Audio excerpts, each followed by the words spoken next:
নমস্কার বন্ধুরা, ডক্টর উদীপ্ত রায় বলছি। আজকে শুনতে থাকুন খুব অল্প কথায় হজম কি করে ভালো করবেন।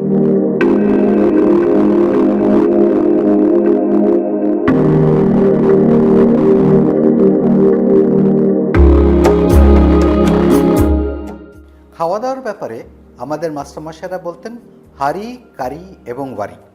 অর্থাৎ খুব তাড়াহুড়ো করে যদি প্রচুর টেনশনে খাওয়া দাওয়া হয় মোটেই হজম হবে না, বা গিলে গিলে খাবার খাচ্ছেন, ভালো করে চিবোচ্ছেন না, আরেকটা সমস্যা। অর্থাৎ এই দুটো কিন্তু মাথায় রাখতেই হবে। খাওয়ার সময় খাওয়ার প্রতি নজর, সময় দিয়ে আস্তে আস্তে ভালো করে চিবিয়ে স্বাদ নিয়ে খাবেন। 2 নম্বর কথা, কারি, অর্থাৎ অতিরিক্ত তেল মশলা অথবা খাওয়া দাওয়ার চটজলতি চটপটা খাবার, এটা যদি আপনার প্রতিদিনের খাদ্যাভ্যাস হয় তাহলে তো হজম ভালো হতেই পারে না। তাই যে খাবার নির্বাচন করবে সেটা যেন প্রতিদিনের খাদ্যাভ্যাসের মধ্যে ভালো এবং সুষম এবং সহজপাচ্য খাওয়ার হয়।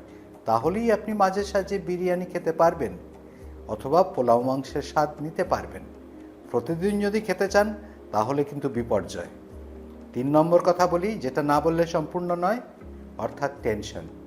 যদি অতিরিক্ত চিন্তা ভাবনা, দুশ্চিন্তা এবং অল্প ঘুমের মধ্যে দিয়ে যান, রাত জাগার মধ্যে দিয়ে যান বা মাদকাসক্তির দিকে ঝুঁকে পড়েন, তাহলে হজমের সমস্যা হবেই। তাই মনে রাখবেন, হাঁড়ি কারি ওয়ারি, এইটুকু মনে রাখলেই কিন্তু খাওয়া দাওয়ার একটা বিশেষ নিয়ম পেয়ে যাবেন এবং সুস্থ জীবনের চাবিকাঠি।